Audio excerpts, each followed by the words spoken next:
다 같이 성경을 들고 일어서시기 바랍니다.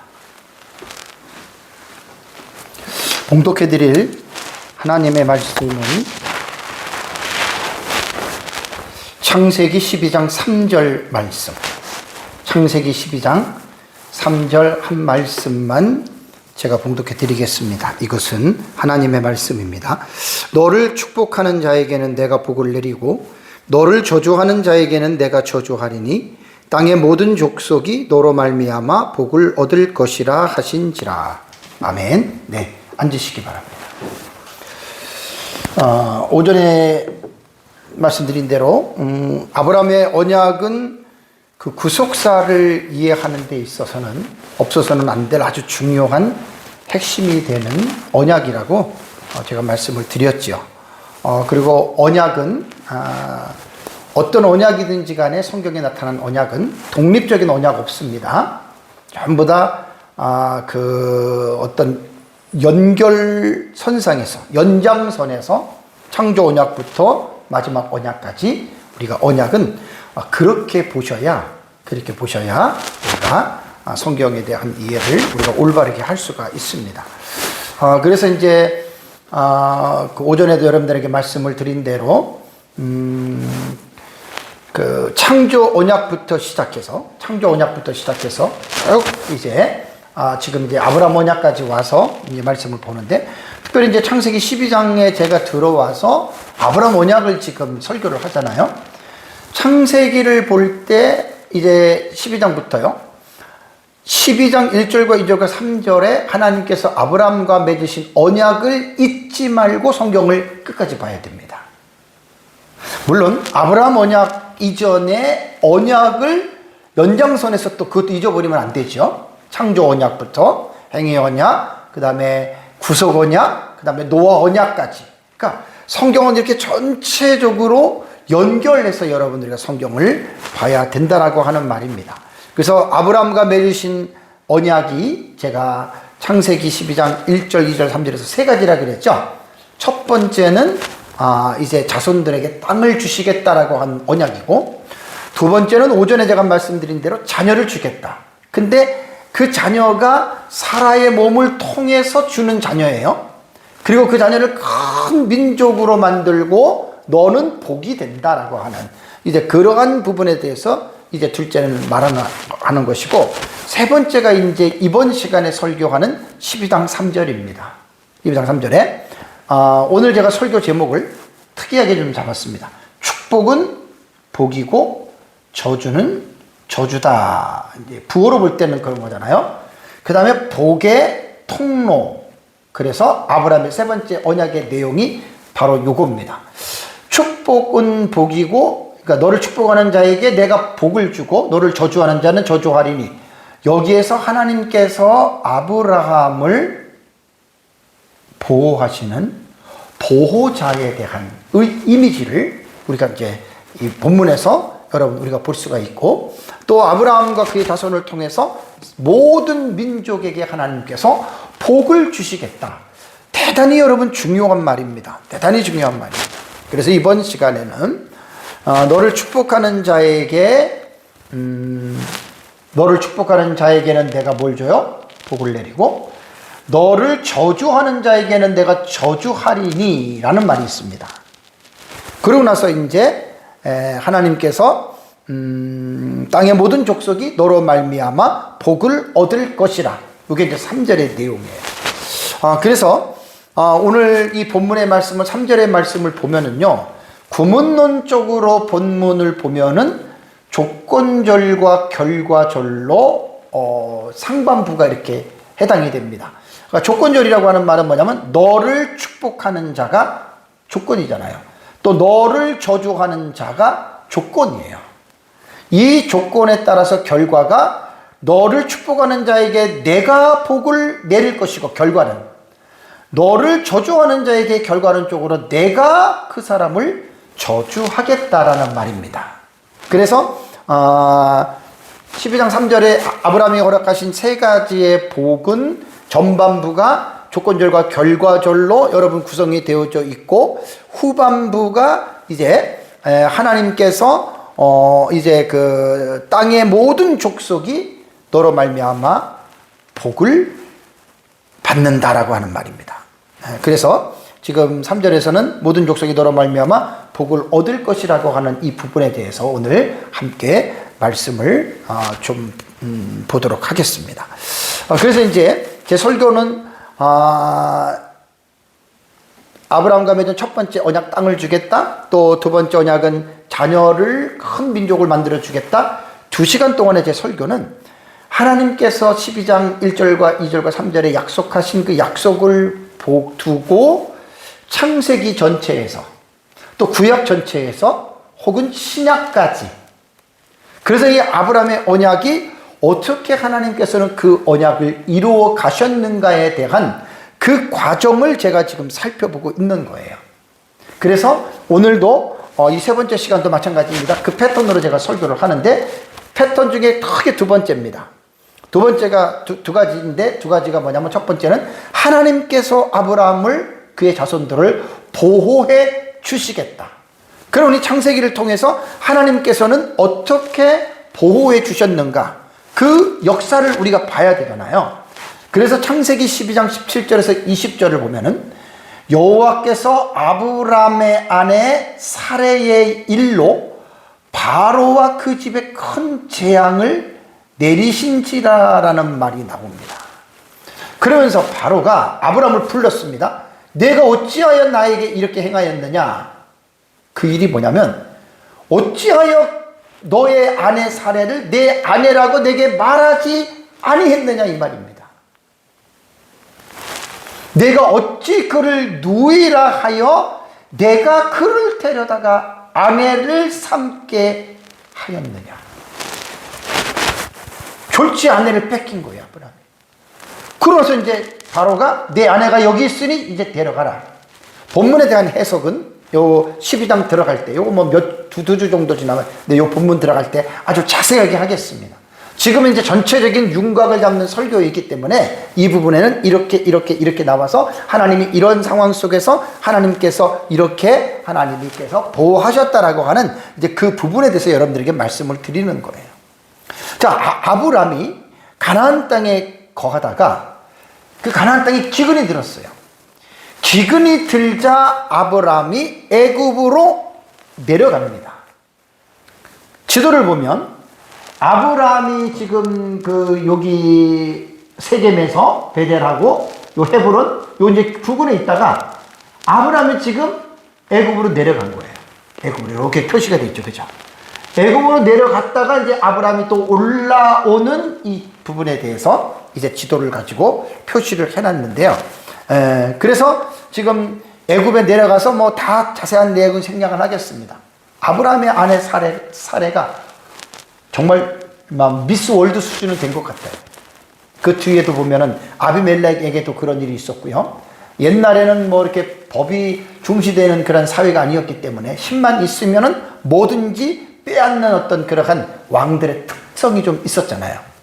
그래서 이제 아브라함이 자기 아내가 너무나 미인이니까 이제 타지에 가서 자기 아내가 내 아내라, 사라가 내 아내라 그러면은 죽음의 위협 때문에 실제로 그렇습니다.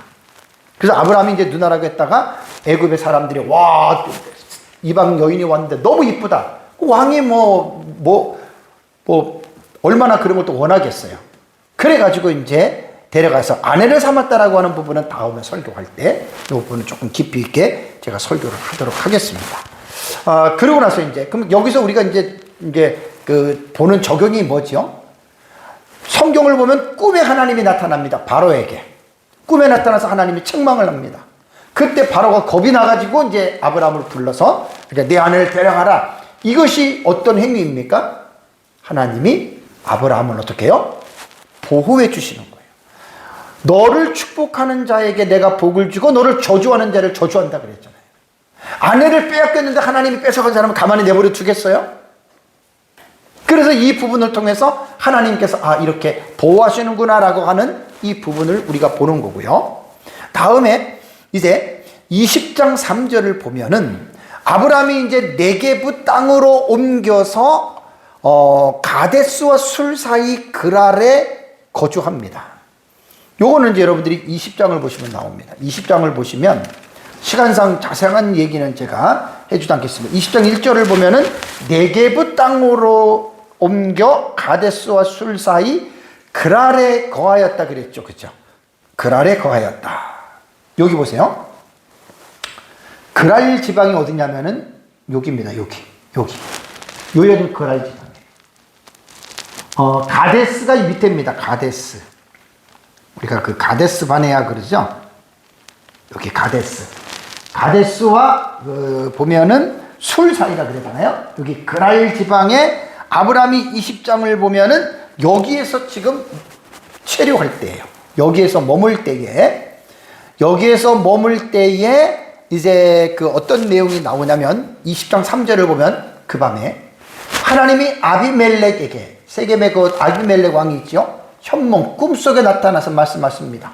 뭐라고 얘기를 하냐면 내가 데려간 이 여인으로 말미암아 내가 죽으리니 그는 남편이 있는 여자임이라.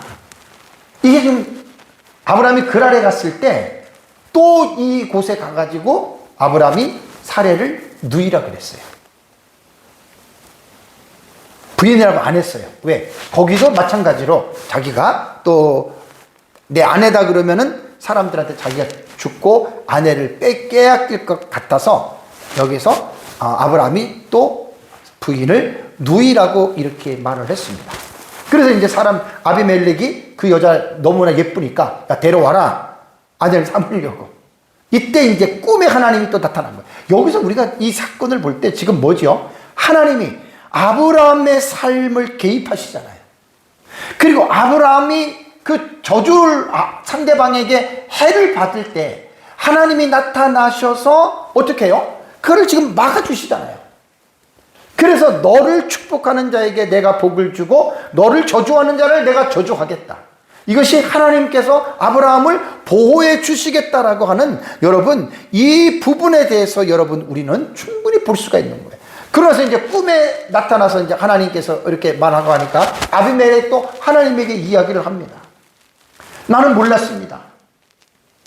이 아브람도 그렇고 그 부인도 그렇고 남편이라고 안 했고 아내라고 안 했습니다. 그래서 나는 이렇게 했습니다라고 말을 하니까 여기 20장 6절 7절을 보니까 내가 온전한 마음으로 이렇게 한 줄을 나도 알았으므로 너를 막아 내게 범죄하지 아니하게 하였나니 라고 말을 합니다. 그러면서 너가 여인에게 가까이 하지 못하게 하나님께서 하셨다. 그러면서 7절에 이제 그 사람의 아내를 돌려보내라라고 하나님이 아비멜렉에게 꿈속에 명령을 하십니다. 그러고 나서 이제 7절에 뭐라 그러냐면 그는 선지자라. 누구냐면 아브라함입니다. 아브라함은 선지자예요. 그가 너를 위하여 기도하리니 내가 살려니와 내가 돌려보내지 아니하면 너와 내게 속한 자가 반드시 다 죽을 줄 알지니라라고 하나님께서 아비멜렉에게 말을 합니다. 다시 우리가 창세기 22장 3절 말씀을 한번 기억해 볼까요? 다시 볼까요? 너를 축복하는 자에게는 내가 복을 내리고 너를 저주하는 자에게는 내가 저주하리니 라고 이렇게 말을 했기 때문에 여기서 하나님께서 지금 아비멜렉에게 저주는 저주의 공식을 지금 낳는 거예요. 그리고 나서 이제 17절 20장 그 17절에서 18절을 보면 이제 사라가 돌아왔습니다. 아브라함이 하나님께 기도합니다. 근데 어떤 그동안의 일이 있었냐면 하나님께서 그 아비멜렉과 그의 아내의 여종을 치료했다. 출산하게 하셨다. 그러니까 아비멜렉이 그러한 잘못을 할 때 하나님께서 이왕에 아브라함의 아내 사라의 일로 아비멜렉의 집에 모든 태를 닫으셨습니다. 아이를 아예 그 아비멜렉이 생산하지 못하도록 하셨다는 거예요. 비록 짧은 거겠지만. 그래서 여기서 이제 아브라함이 기도합니다. 왜? 그는 선지자라 그랬잖아요. 그래서 이제 아마 이 사건이 이루고 나서 아마 그런 그 불임에 대한 부분이 좀 지속이 되다 보니까 이제 아브라함이 기도하게 되고 아브라함이 기도하니까 하나님께서 이제 그 태를 여셨다. 그러니까 보세요. 너를 축복하는 자에게 내가 복을 주고 너를 저주하는 자에게 저주를 한다. 아브라함의 삶에서 나타났죠. 그 지금 결과들을 지금 이렇게 살펴보는 거예요. 자세한 얘기는 아니지만. 그리고 또 하나 창세기 21장 22절을 여러분 가보시면 아비멜렉의 종들이 아브라함의 우물을 빼앗는 일이 있었습니다. 여기서 하나님이 보호해 주십니다. 자, 창세기 21장 24절 27절을 보면 아브라함이 이르되 내가 맹세하리라 라고 말을 하고요, 아비멜렉의 종들이 아브라함의 우물을 빼앗은 일에 관하여 아브라함이 아비멜렉을 책망하며 그랬죠. 그리고 26절에 아비멜렉이 이르되 누가 그리 하였는지 내가 알지 못한다. 너도 내게 알리지 아니하였고 나도 듣지 못하였더니, 그러니까 이 아비멜렉은 알 수가 없는 거예요. 그러면서 오늘 아브라함에 이르러서 오늘에야 내가 들었다. 그러나서 아비멜렉이 아브라함에게 언약을 합니다. 아브라함이 양과 소를 가져다가 아비멜렉에게 주고 두 사람이 서로 언약을 세우니라 라고 하는, 여러분, 이 말이 나옵니다. 이 말이 뭐냐면 아브라함의 가나안에서 삶은 실제적으로 아브라함이 그 하나님이 주신 가나안 땅의 주인이죠. 그러나 그 땅을 소유하기까지는 나그네로서의 삶을 사는 거예요. 여기서 창세기 20장은 어디냐면 브엘세바에 머물러 때입니다. 브엘세바는 지도 보셨지만 바로 우리가 늘 보는 이제 그 세겜 밑에 베델 밑에, 그다음에 이제 그 헤브론하고 이제 저쪽에 서쪽으로 나가면 좀 그쪽 부근이 좀 있거든요. 그러니까 여기가 브엘세바가 어디냐면 여기입니다, 여러분. 여기 브엘세바. 여기가 브엘세바예요. 여기까지. 그러니까 아브라함이 보세요, 지금. 아브라함이 쭉 내려와가지고 세겜에 있다가 베델 쪽에 있다가 마므레 에그론 그랄 요 이제 부근에서 계속 왔다 갔다 하는 거예요. 근데 그때마다 지명은 제가 지도를 가지고 여러분들에게 그렇게 말씀을 제가 드리겠습니다. 그래서 여기에서 이제 두 사람이 서로 맹세하지요. 21장 31절 34절을 보면 그것을 브엘세바라고 말합니다. 브엘세바. 여기서 이제 둘이 언약을 맺고 아비멜렉이 잘못을 시인하고 우물을 빼앗은 것을 다시 돌려주는.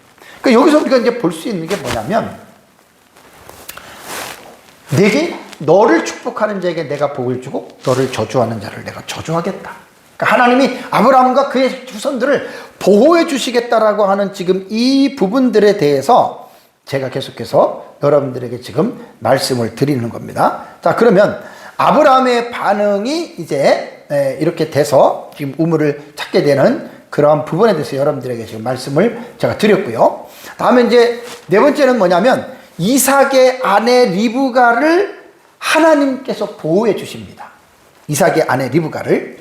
26장 10절과 11절을 보니까 아비멜렉이 나와요. 내가 어찌 우리에게 이렇게 행하였느냐? 백성 중 하나가 내 아내와 동침할 뻔하였도다. 내가 죄를 우리에게 입혔으리라 라는 말을 하는데, 여기서는 아브라함이 아닙니다. 아브라함의 아내 이삭입니다. 이삭의 아내가 리브가인데 리브가도 그렇게 예뻤다 그래요. 그러니까 이삭도 자기 아버지가 했던 것처럼 자기 부인인 리브가가 너무 이쁘니까 그냥 내 아내다 그러면 타지에서 죽는 거예요. 아내를 빼앗기는. 그래서 여기서도 지금 이삭이 또 아비멜렉에게 그 지역에 가가지고 우리 누이다라고 이렇게 말을 해서 이제 여기서 하나님이 나타나셔서 또 그 이삭의 아내 리브가를 보호해 주는 거예요. 그러면서 이제 아비멜렉이 뭐라고 얘기를 합니까? 이에 모든 백성에게 명하여 이르되 이 사람이나 그의 아내를 범하는 자는 어떻게? 죽이리라. 아비멜렉이 왕명으로서 지금 이삭을 지금 리브가를 보호해 주는 거예요. 우리는 여기서 지금 하나님이 아브라함의 삶 속에 개입하셔서 그의 후손 이삭 그 삶을 개입하셔서 지금 하나님이 그들을 보호해 주고 계신다라고 하는 이 부분을 여러분 우리는 말씀을 지금 보고 있습니다. 그리고 나서 이제 다섯 번째는 그 야곱입니다. 야곱이 라반의 집으로부터 가는 과정 속에서 갔다가 돌아오는 길에 하나님이 물론 그 여정을 늘 하나님이 야곱을 지켜주셨어요. 갈 때부터 시작해서. 그래서 이제 지금 여기서는 아브라함의 언약이 이삭에게 내려갔고 이삭의 언약이 지금 또 이삭의 아들 야곱에게 내려가는데 이게 다 언약의 지금 자손이잖아요. 언약의 족보잖아요. 아브라함, 이삭, 야곱. 그래서 이제 이삭에게는 쌍둥이 자식이 있었죠. 쌍둥이. 아기를 못 낳는데 아까 이삭이 여호와께 기도하며 리브가에게 임신을 하게 했는데 쌍둥이를 주신 거예요. 그게 바로 에서와 야곱입니다.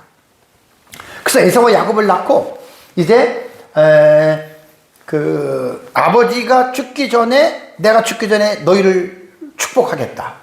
그래가지고 별미를 요구하죠. 사냥을 해가지고 이제 음식.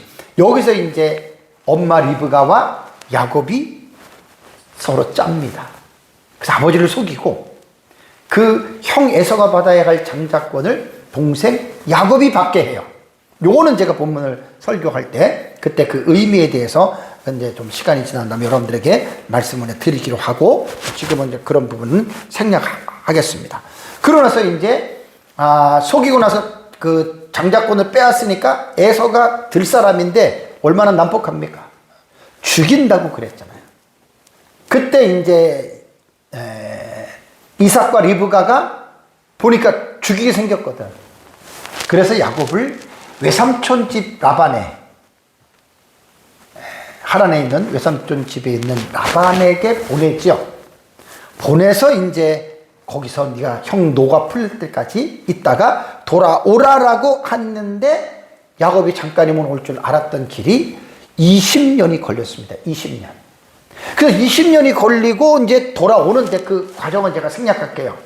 라반이 쉽게 말하면 아주 안 좋게 대했어요. 어떻게 보면 라반은 외삼촌이면서도 사기 사위예요. 야곱에게는 장인도 된단 말이에요. 실컷 일 시켜버리고 제대로 품삯도 안 주고 아주 못됐죠. 그런데 이제 하나님께서 31장을 보면은 야곱에게 나타나십니다. 성경을 쫙 이제 봐야 돼요. 야곱이 자기가 가고 싶어서 간 게 아니라 하나님이 나타나서 이제 너 집으로 가라. 고향으로 돌아가라. 그래서 야곱이 돌아가는 거예요. 그래서 그 돌아가는 길에 라반한테 말을 안 해요. 제가 이제 성경을 쭉 보다 보니까 라반한테 말할 필요가 없는 게 라반은 쉽게 돌려보낼 인격을 가진 사람이 아닙니다. 예를 들자면 자기 사위고 두 딸을 줬잖아요. 자기 사위도 되고 조카가 되는 야곱의 걸 다 빼앗을 만한 아주 나쁜 사람이에요. 라반은. 그래서 하나님이 그냥 도망가듯이 가라라고 얘기를 했고 시간이 지나면서 이제 걸렸어요. 며칠 지나고 나서. 그래서 라반이 야곱을 잡으러 내려옵니다. 7일 동안 걸쳐서 내려와가지고 야곱을 만납니다. 길리앗 쪽에 그쪽에서. 자, 우선 31장, 41장, 42절을 보시면 야곱이 하는 말이에요. 내가 외삼촌의 집에 있는 이 20년 동안 외삼촌의 두 딸 라헬과 레아예요. 두 딸을 위하여 14년 동안 7년씩 그 다음에 외삼촌의 양떼를 위하여 6년을 외삼촌에게 봉사하였거니와 외삼촌께서는 내 품삯을 10번이나 바꾸셨다. 안 줬다는 얘기예요. 우리 아버지의 하나님, 아브라함의 하나님, 이삭이 경영하는 이가 나와 함께 계시지 아니하였더라면 외삼촌께서 이제 나를 빈손으로 돌려보냈으리다마는 하나님이 내 고난과 내 손의 수고를 보시고 어젯밤에 외삼촌을 책망하셨나이다. 그러니까 라반이 야곱을 잡고 뺏고 뭐 심지어는 죽일 수도 있겠죠. 그렇게 하는데 하나님이 딱 꿈에 나타난 거예요. 라반에게 이삭 건들지 말아라. 건드리면 너 죽는다. 그래서 라반이 하나님을 두려워서 야곱에게 와가지고 7일 동안 내려와서 만났는데 여기서 이제 야곱과의 그 관계들이 회복되는 것들을 봅니다. 그 여기서 우리가 뭐 볼 수 있는 거 딱 나오잖아요.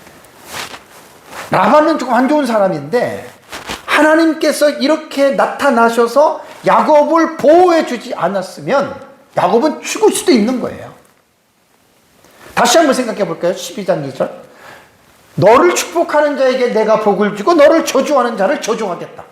약속이 맞잖아요. 아브라함, 이삭, 야곱까지 내려왔잖아요.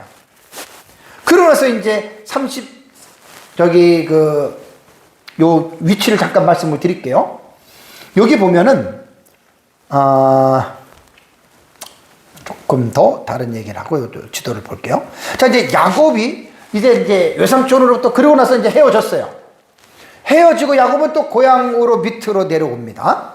내려오면서 이제 소문을 들으니까 형 에서가 너를 만나려고 지금 올라오고 있다라고 하는 말을 딱 듣습니다.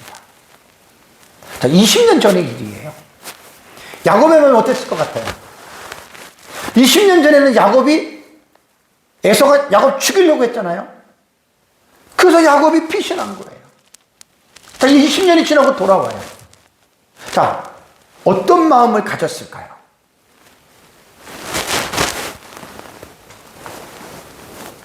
다 생략하고요. 야곱이 야복 강가에서 밤새 기도하죠. 근데 그 기도 내용이 뭐죠? 하나님의 사랑과 씨름을 해요. 그죠? 죽어도 놓지 않겠다. 그 말은 뭐냐면 목숨 걸고 기도한 거예요. 왜? 하나님, 내가 지금 형 에서를 만납니다. 날 죽이려고 합니다. 왜? 자기 잘못했잖아요.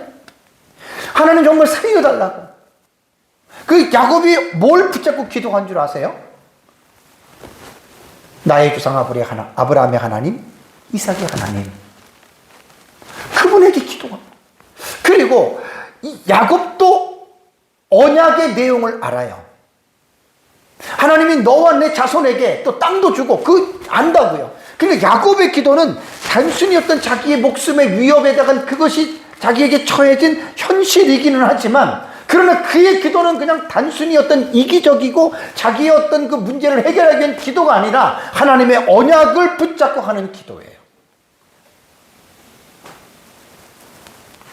그리고 나서 형을 만납니다. 에서를 만납니다. 극적인 장면이에요. 자, 33장 3절 4절을 볼까요? 창세기 33장 3절에서 4절. 자기는 그들 앞에 나아가 몸을 7번 땅에 굽히고 그의 형 에서에게 가까이 가니, 자, 갔어요. 에서의 태도가 어떻죠? 에서가 달려와서 그를 맞이하여 안고 목을 어금막 맞추어 그와 입 맞추고 서로 우리라.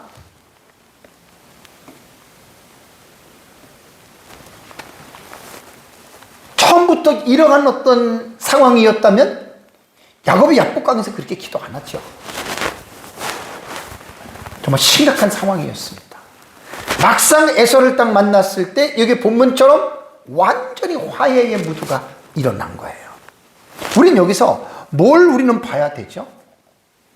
지금 에서와 야곱은 쌍둥이지만 장자권이 야곱에게 내려간 거예요. 이 장자권이 내려갔다라고 하는 말은 이 당시에는 아브라함의 언약이 이삭에게 내려갔고 이삭에게 내려간 그 언약이 야곱에게 내려갔기 때문에 야곱에게 하나님이 그 아브라함의 복을 지금 계승하고 있는 거라고요. 중요하지 않습니까? 그러니까 아브라함에게 너를 축복하는 자에게 내가 축복하고 너를 저주하는 자를 저주하겠다. 그 보호하시겠다고 하는 이 약속이 야곱의 삶에서 여러분 이렇게 나타난 거예요.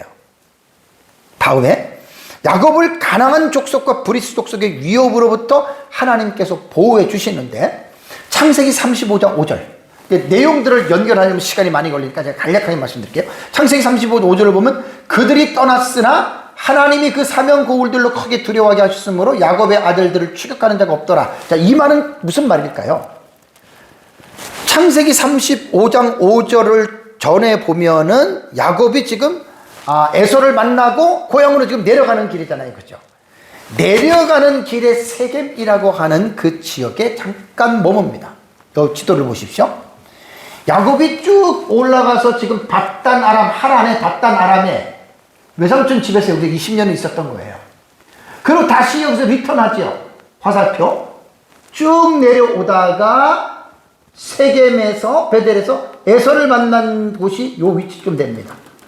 여기서 만났고 여기서 이제 조금 더 요 위치예요. 여기서 내려오다가 형하고 에서랑 헤어지고 세겜 부근에 야곱이 머무는 거예요. 지금 계속 창세기에 대한 설교는 여기서 이러는 거예요. 여기서 설교는. 이 지역에서. 그걸 계속해서 제가 지도를 보여드릴게요. 그러면서 이제 여기서 야곱이 있다가 요 세겜이라고 하는 요 지역 있죠. 세겜. 여기 바로 여기 요 부근까지 야곱이 내려왔어요. 그런데 야곱의 딸이 하나 있잖아요. 디나가 세겜에 가가지고 이 지역의 여자들은 어떻지 하고 보러 가다가 세겜의 추장을 만나가지고 어떻게 됩니까? 강간을 당하죠. 하몰, 히위 족속 중에 하몰의 아들이 그 땅의 추장입니다. 세겜에게 강간을 당합니다. 그러고 나서 형들이 화가 나서 어떻게 되죠? 그들에게 거짓 조약을 맺죠. 또 그들이 또 야곱의 딸들을 원했고, 그래서 우리가 서로 사돈지간을 맺자 이제 이렇게 된 거예요. 그래서 이제 그렇게 하자고 하고 어떻게 합니까? 대신에 조건이 있다. 우리는 하나님의 자녀들이기 때문에 할례를 받아야 된다. 그래서 너희 성에 있는 모든 남자들은 할례를 싹 받아야 된다. 그러면 할례를 받으면 우리가 너희와 함께 혼인을 맺겠다. 이렇게 이야기를 합니다. 근데 그게 계략이었죠. 그죠? 그러고 나서 시므온과 레위가 할례를 받고 3일 때 고통이 심할 때에 가가지고 칼로 다 죽여버립니다. 남자들을. 자, 야곱의 마음을 생각해 보세요. 야곱의 마음을. 야곱은 지금 숫자가 얼마 안 돼요. 그 세겜이라던가 그 주변에 있는 나라들은 수백 년 동안 머물렀던 터주 대감들입니다. 야곱은 금방 거기서 위기의식을 느끼고 야 이러다 우리가 죽겠다. 그 마음을 느꼈기 때문에 야곱이 두려워할 때 35장 1절을 보시죠. 창세기 35장 1절. 하나님이 야곱에게 이르시되 일어나 베델로 올라가서 거기 거주하면 내가 내 형 에서의 낯을 피하여 도망하던 때에 돌베개 베고 잠잘 때 거기 베델이란 말이에요. 하나님께 거기서 제단을 쌓으라 라는 말을 하십니다. 그러고 나서 이제 거기서 제단을 쌓고 회개하고 버릴 거 다 버리고 성결하게 한 다음에 하나님을 기도했을 때 35장 5절에 하나님이 그 사면 고울들로 크게 두려워하게 하셨으므로 야곱의 아들들을 어떻게? 추격하는 자가 없었다. 하나님이 보호해 준 거예요. 만약에 세겜의 남자들이 다 죽임을 당했는데 그 주변에 서로가 아는 이웃 국가들이 있잖아요. 부족이지만 가만히 있겠습니까? 그렇다고 야곱의 그 아들들 12아들들하고 뭐 있어봤자 얼마나 되겠습니까? 여기서 우리는 이 사건도 그냥 보는 게 아니에요. 하나님께서 어떻게? 야곱을 하나님이 보호해 주셨다고 봐야 돼요. 왜? 아브라함의 언약을 이어갈 자이기 때문에. 이게 여러분 지금 하나님 나라 사상물, 언약의 신학의 관점으로 보지만 이 언약이라고 하기보다는 하나님 나라의 사상에서 우리는 이 사건들을 볼 수 있어야 돼요. 왜 하나님께서 세상의 역사를 진행해 가십니까? 뒤에도 말씀드리겠지만 잃어버린 하나님의 나라를 회복하기 위해서 하나님이 언약을 이루어 가시는 거예요. 단순히 그냥 아브라함의 자손이니까 하나님께서 보호해 주시고 하나님이 그들을 지켜주신다는 개념이 아니라 하나님의 나라의 사상과 관점으로 볼 때 결국 예수 그리스도를 통해서 이 땅에 하나님의 나라를 임하게 하잖아요. 그거를 회복시키기 위해서 하나님의 나라를 이 땅에 회복시키기 위해서 이 하나의 과정 속에서 아브라함의 언약이 지금 필요한 거예요. 그래서 하나님이 이것을 지금 그들을 보호하시면서 그들을 지금 이끌어 가신다라고 하는 말을 여러분들이 꼭 기억을 하셔야 됩니다. 그리고 나서 이제 45장으로 쭉 점프해서 넘어가요. 점프해서 넘어가면 요셉에 대한 부분이 나오죠. 야곱이 이제 나이 늙고 애굽에 있을 때예요. 형들이 아버지가 이제 나이가 들고 죽을 때가 가까이 오고 두렵잖아요. 아버지 죽으면 아버지 그늘에서 자기들이 있는데 아버지가 죽으면 혹시나 도둑이 제 발에 저린다고 요셉이 자기들에게 어떤 원한을 갖지는 않을까 그 생각을 갖고 있는 거예요. 그래서 창세기 45장 5절과 8절을 보면 요셉이 형들에게 말합니다.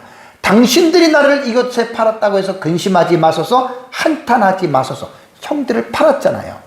그러면서 지금 요셉은 하나님의 섭리에 대한 말을 해주는 거예요. 하나님이 생명을 구원하시려고 나를 당신들보다 먼저 애굽에 보냈다 그랬죠.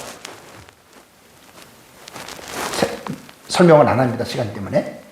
그래서 이제 요셉이 애굽에 내려가서 그 고생을 하다가 총리가 되잖아요. 총리가 될 때 이 땅에 2년 동안 흉년이 들었으나 아직 5년은 밭갈이도 못하고 추수 못할지라 하면서 7년 풍년과 7년 흉년의 바로의 꿈을 해석해주고 요셉이 총리가 되잖아요. 그리고 7년 풍년 때의 곡식을 풍성하게 준비하고, 그러면서 이제 요셉은 이렇게 봅니다. 7절에 하나님이 큰 구원으로 당신들의 생명을 어떻게 보존하고 당신들의 후손을 세상에 두시려고. 목적은 이거예요. 요셉 하나를 총리로 만들어서 요셉을 세상에서 편안하게 잘 먹고 잘 살게 하려는 게 아니라, 하나님의 계획은 요셉 한 사람이 아니라 아브라함의 자손들, 그들의 생명을 보존하고 그들의 후손을 세상에 두시려고 나를 당신들보다 먼저 애굽에 보냈다. 근데 보내는 과정이 껄끄럽잖아요. 형들이 팔았잖아요. 죽이려고 하다가.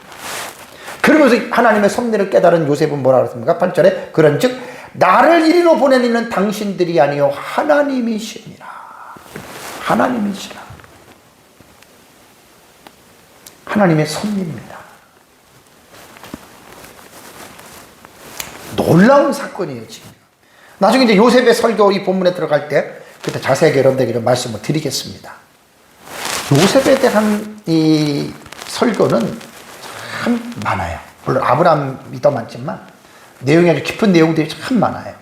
하나님의 섭리적인 면에서는 정말 여러분 얼마나 중요한지 모릅니다. 그러니까 이게 뭐냐면, 지금 인간은 몰라요. 사람은 내일을 모르는 게 인간이잖아요. 하나님은 모든 것들을 아시는 전지에 가신 분이시잖아요. 그러니까 7년 풍년 뒤에 7년 흉년 때에 곡식이 음식이 없어서 많은 사람들이 죽을 걸 알고, 하나님은 아브라함의 후손들, 이삭의 자손들, 야곱의 후손들, 이들을 살리려고 곡창지대인 애굽으로 요셉을 먼저 보내는데, 아이러니하잖아요. 형들이 죽이려고 하는.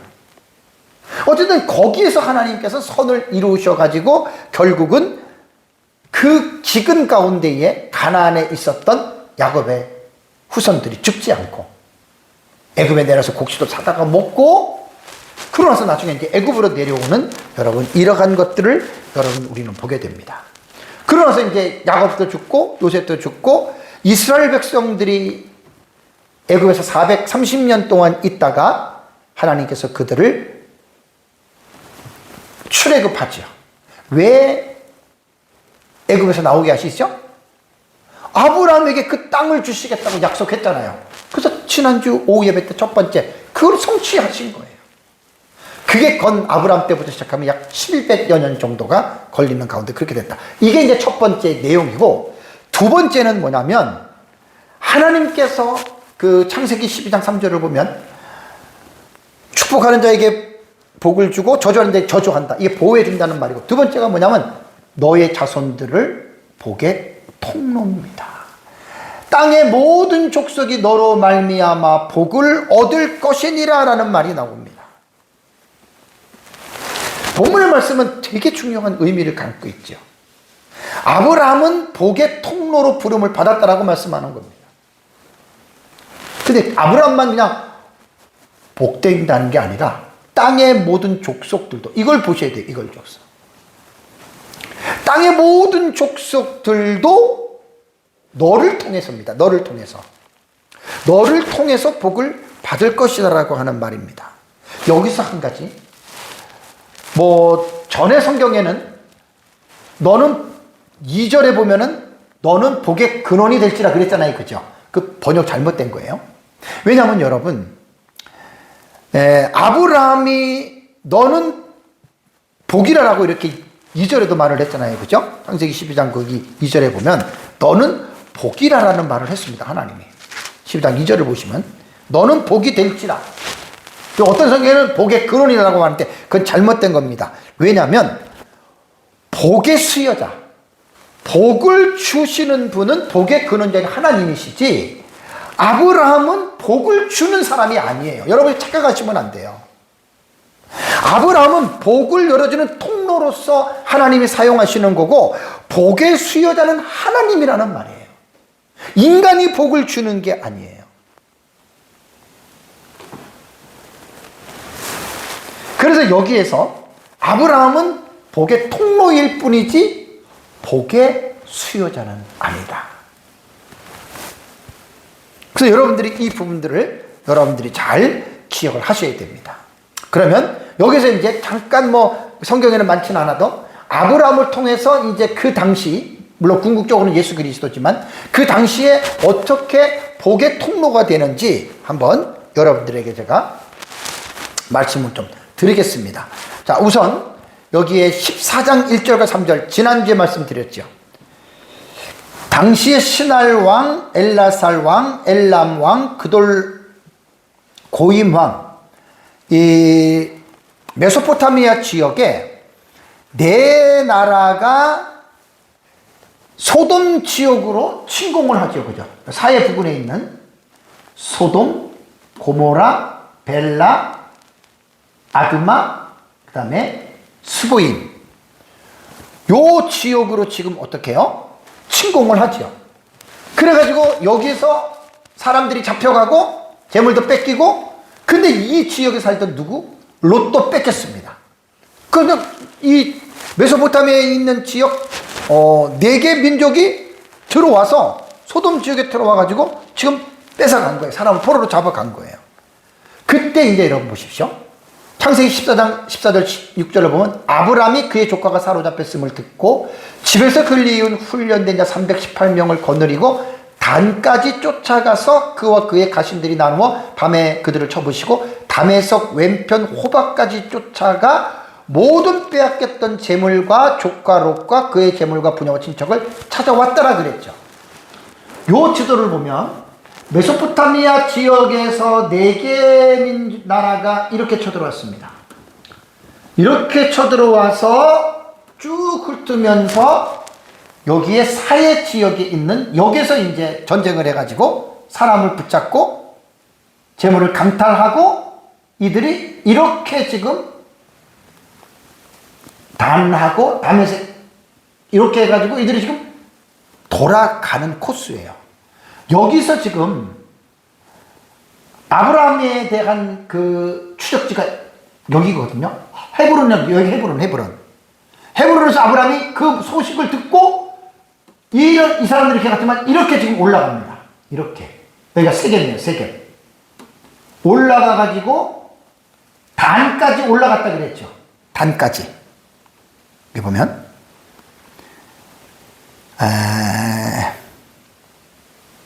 다메섹 왼편 호박까지 쫓아가서 여기 단까지 쫓아가서 그랬잖아요. 단이 여기고 다메섹 호박가 여기입니다. 여기까지 올라가서 롯을 구출하고 잡혀간 포로들을 끌고 아브라함이 어떻게 해요? 내려오는 거예요. 여기 꺼내는 겁니다. 여기서 제가 뭘 말씀드리려고 하냐면 아브라함이 만약에 쫓아가지 않았다면 여기에서 지역에 살고 있던 소돔과 고모라와 아드마와 스보임과 벨라에 있었던 잡혀간 사람들은 어떻게 되는 거예요? 죽거나 그쪽에 포로가 되겠죠. 근데 아브라함이 어떻게 해요? 그들을 갖다 318명을 데리고 가서 뺏어오잖아요. 아브라함이 복의 근원이 되는 거예요. 너는 복이라. 모든 민족이 너로 말미암아. 그러니까 그 사회 지역에 있는 5개의 그 작은 부족들은 아브라함을 통해서 그들은 복을 받은 거죠. 그 다음에 두 번째가 31장에 야곱을 통해서 라반이 복을 받습니다. 그러니까 개인적으로도 되고 국가적으로도 되고. 창세기 31장 38절 40절 보면은 야곱이 말하는 겁니다. 내가 이 20년을 외삼촌과 함께 하였거니 아까 말씀 봤죠, 그죠?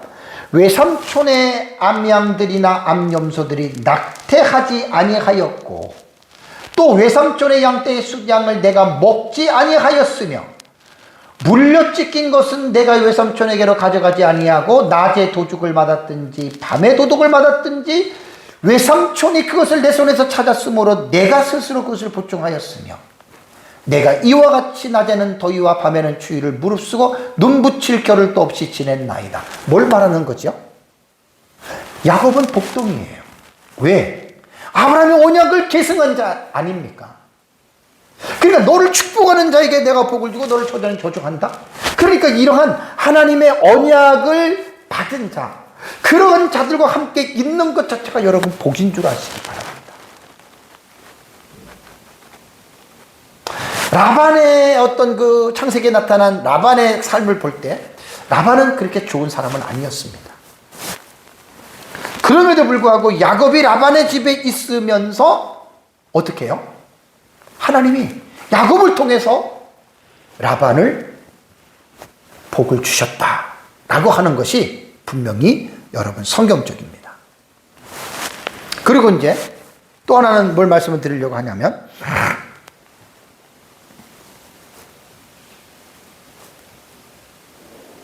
또 하나는 뭘 말씀드리려고 그러면 요셉 당시의 근동지역의 7년 흉년이 극복이 되죠. 애굽이 하나님의 섭리예요. 요셉이 애굽으로 내려갔잖아요. 바로가 꿈을 꾸잖아요. 거기서 지금 바로가 자기가 꾼 꿈을 그 주변 지역에 있는 애굽의 전술가들과 현인들에게 의뢰를 했지만 하나도 해석을 못했습니다. 요셉이 그거를 명쾌하게 해석을 해주는 거예요. 요셉이 없었더라면 아마 그 시대에 많은 사람들이 7년 기근 중에 많은 사람이 여러분 죽었을 것입니다. 그러니까 그 아브라함의 언약이 야곱에게 내려가고 야곱의 12 아들들에게 내려가고 그들이 모든 민족이 너를 통하여 어떻게 해요? 복을 얻을 것이라 그랬잖아요. 야곱의 후손들을 통해서 애굽이 복을 받고 그 주변의 나라들이 여러분 복을 받는 것입니다. 그러면 이 내용에 있어서요, 지금 복의 통로가 되는 것 중에서 정말로 마지막 시대의 그 가장 궁극적인 그 대상은 누구냐? 그건 여러분 예수님입니다. 예수님. 갈라디아서 보면은 내 씨로 말미암아 천하 만민의 복을 얻을 것이라 그랬죠, 그죠? 여기서 씨는 하나가 여럿이 아닙니다. 바로 아브라함의 육체의 혈통에서 태어난 여인의 후손이신 예수 그리스도를 말합니다. 그러니까 예수 그리스도를 통해서 이방인들이 복을 받는다 그 말입니다. 이게 뭡니까? 예수 그리스도를 통해서 복을 얻는다는 말은 뭐냐면 구세주로서 메시아로서 예수님께서 세상에 오셔서 죄인들의 죄를 담당하시고 십자가에서 대속의 제물로 죽으시잖아요. 그리고 그 예수 그리스도를 믿는 자는 하나님의 자녀가 되는 죄 용서를 받고 천국에 가는 복을 받잖아요. 아니 이 복만큼 큰 복이 어디 있습니까? 이것보다 더 큰 복이 어디 있습니까?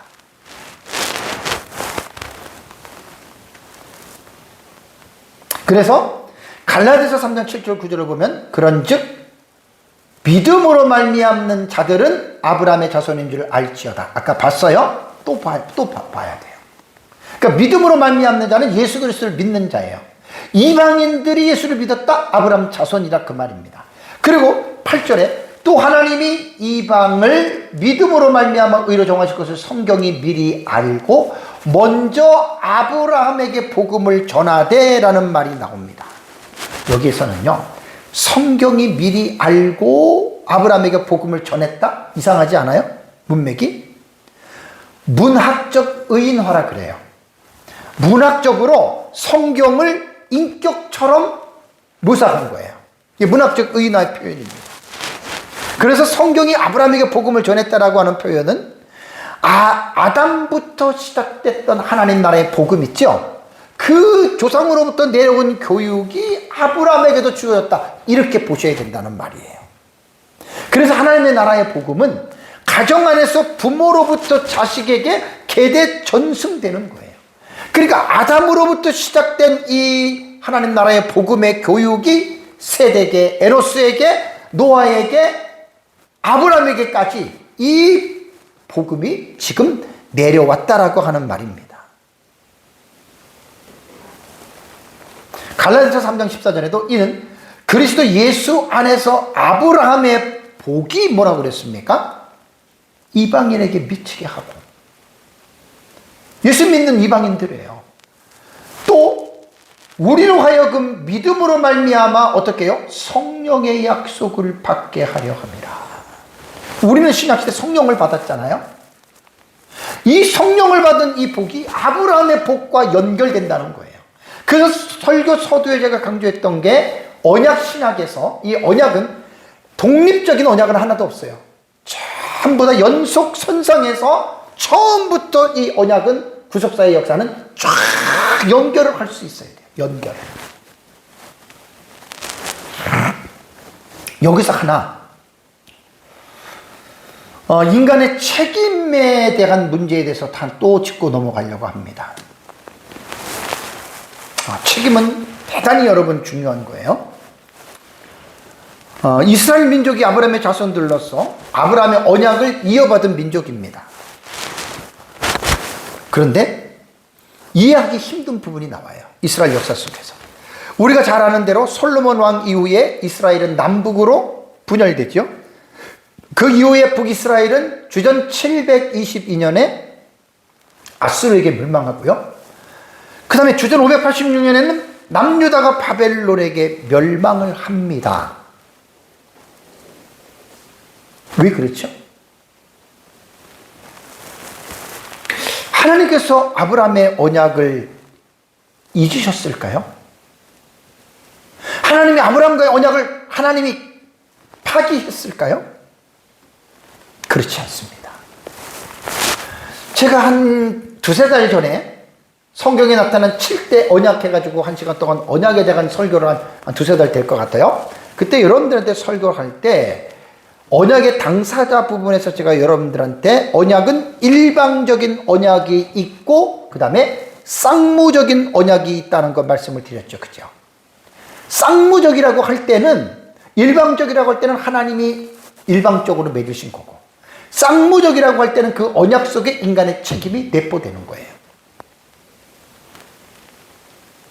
언약신학으로 볼 때 하나님께서 모세와 맺으신 언약의 이것은 제가 이제 중요하기 때문에 계속 반복을 하는데, 세계가 다 내게 속하였나니 오전에도 말씀드렸잖아요. 너희가 내 말을 잘 어떻게 듣고 내 언약을 지키면, 이게 쌍무적인 언약이에요. 아브라함에게 나타났을 때에 본토 아비집을 떠나서 내가 지시하는 땅으로 가, 일방적이에요. 단 여기에서 이제 뒤에도 말씀드리겠지만 아브라함의 책임은 뭐냐면, 제가 여기서 책임 부분을 강조하는 것은 뭐냐면, 책임이라고 하는 것은 뭐냐면 인간이 하나님의 명령, 하나님의 말씀에 순종하는, 그게 책임이에요. 유일하게 인간이 하나님 앞에 할 수 있는 것은 순종밖에 없어요.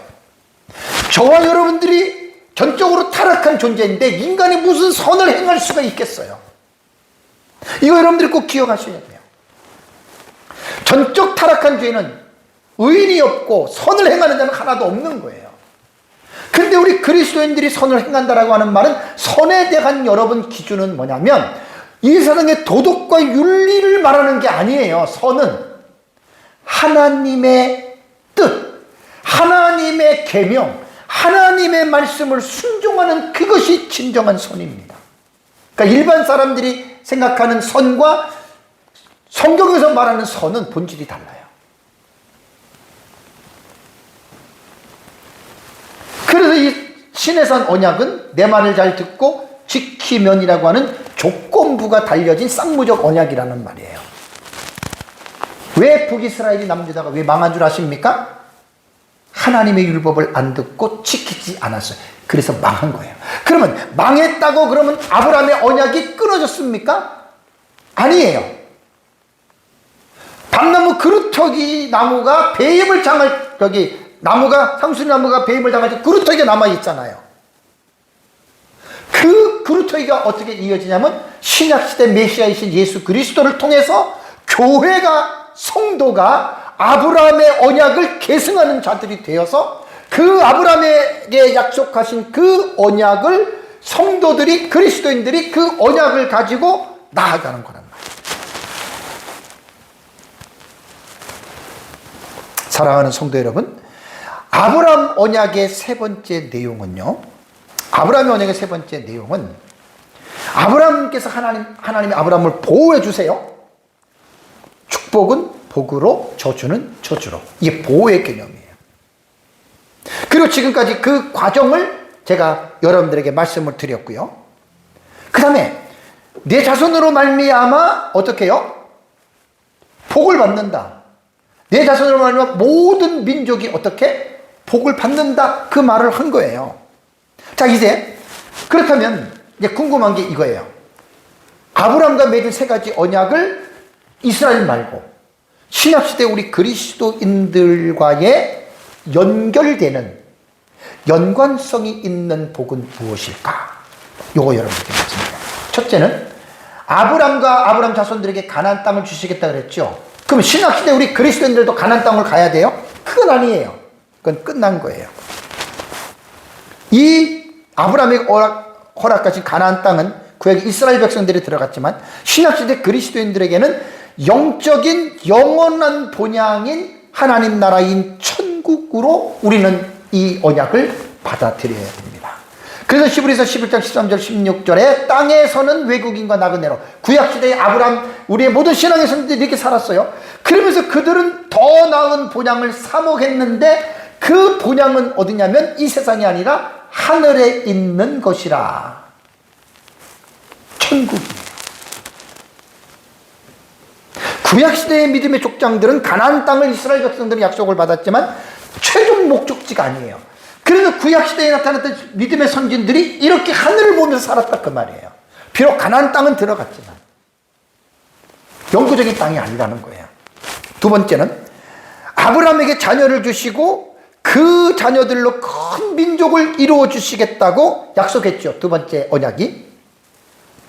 이 약속도 오전에 말씀드린 대로 구약시대 이스라엘 백성들을 통해서 큰 민족으로 출애굽해서 가나안 땅에 들어갈 때 큰 민족이 됐잖아요. 그러면 이것도 하나님 나라의 사상과 관점으로 볼 때 이 민족들을 너의 자손들로 말하면 큰 민족이 되고 복이 된다라고 하는 말은 궁극적인 성취는 신약시대 예수 그리스도를 통해서 여러분 이루어지는 거예요. 이런 것들은 구약적 이스라엘 백성들하고 개념에서 업그레이드가 되고 이것이 궁극적으로 여러분 말하는 것입니다. 그렇다면 신약시대에 예수 그리스도를 통해서 자손들이 번성하고 너의 그 어떤 큰 민족을 이룬다라고 하는 말은 이것은 예수 그리스도를 믿는 자들을 통해서 이루어지는 교회입니다. 근데 이 교회는 우리 교회를 배울 때 배웠잖아요. 무형교회입니다. 유형교회가 아닙니다. 건물로 중심으로 만드는 교회가 아니라 구원받은 공동체에서 전 세계 하나밖에 없는 무형교회. 바로 이게 큰 민족이 되고, 그래서 예수님이 오셔가지고 십자가에 죽으시고 열흘 만에 오순절에 성령이 강림하시고 성령을 받은 제자들을 통해서 그때부터 온 민족의 모든 민족의 이방인들이 예수 그리스도를 믿고 구원받은 아브라함의 자녀들이 돼서 큰 민족이 지금까지 여러분 이렇게 이루어지는 거예요. 내 자손이 하늘의 별과 같이 바다의 모래같이 지금 이 약속이 지금 이루어지고 있는 거예요. 지금 이거는. 이 역사는 예수 그리스도의 재림과 재림 이후의 이 땅의 천년왕국 시대를 통해서 완전하게 성취가 되어져 갑니다. 마지막 세 번째는 땅의 모든 민족이 아브라함으로 말미암아 복을 받게 된다라고 하는 복의 통로, 그리고 하나님께서 그를 보호해 주신다라고 하는 여러분 이 말씀이 있죠. 그렇죠?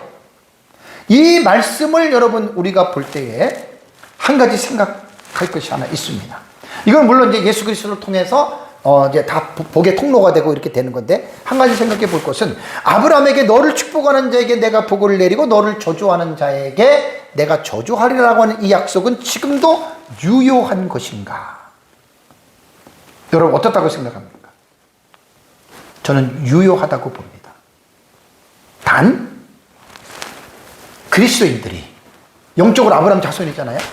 하나님의 말씀을 순종할 때, 하나님의 말씀을 순종하고 하나님과 동행할 때에는 하나님이 반드시 그들과 함께 그를 축복하는 자에게 복을 주고 저주하는 자를 저주하는, 이스라엘이 남유다와 북이스라엘이 멸망할 때, 불순종할 때는 공의의 하나님이시기 때문에 하나님의 심판이 임합니다.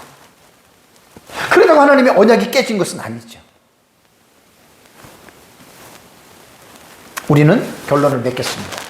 하나님의 언약은 신실하십니다. 분명히 하나님이 약속 지키십니다.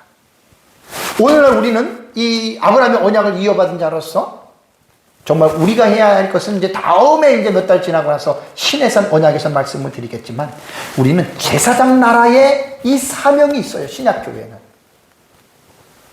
그 사명을 잘 감당해야 됩니다. 그래서 죄인들을, 많은 사람들을 복음으로 하나님의 나라로 인도하는 영적인 제사장 나라의 사명을 잘 감당하시기를 주님의 이름으로 축복합니다. 우리 다 같이 함께 기도하겠습니다.